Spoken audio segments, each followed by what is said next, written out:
Hello welcome to Aligarh वालों। सलमान भाई के पास जैकेट का न्यू स्टॉक आ चुका है। सलमान भाई, जो आपने जैकेट पहन रखी है इसके रेट बताएंगे? भाई ओके की रिपोर्ट है, 500 रुपए की 2 जैकेट है भाई, ठीक है। और जैकेट का स्टॉक बहुत आया हुआ है। देखो गाइस, ये सब जैकेट का अपडेट है, न्यू स्टॉक मंगाया है। क्यों आपने इतना प्यार दिया? जैकेट हमारे पास क्वांटिटी में कम पड़ गई, जिससे कि और हमने फिर रिपीट करा स्टॉक। सलमान भाई, इनके प्राइस है 500 रुपए की 2, 500 रुपए की 2, सिंगल पीस 300 रुपए में ओके की रिपोर्ट है भाई।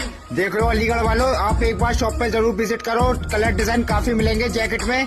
और दोनों भाई ये खड़े हुए हैं, जैकेटें देखें। सलमान भाई ने जो पहन रखी है इस टाइप की भी जैकेटें हैं, और जो आपको खोल कर दिखा रहे हैं ये भी दिखा सकते हैं। गली नंबर 9 जीवनगढ़ अलीगढ़ में शॉप पड़ती है भाइयों। एक बार शॉप पे विजिट करें। ये सलमान भाई की शॉप है, कलर डिजाइन काफी मिल जाएंगे।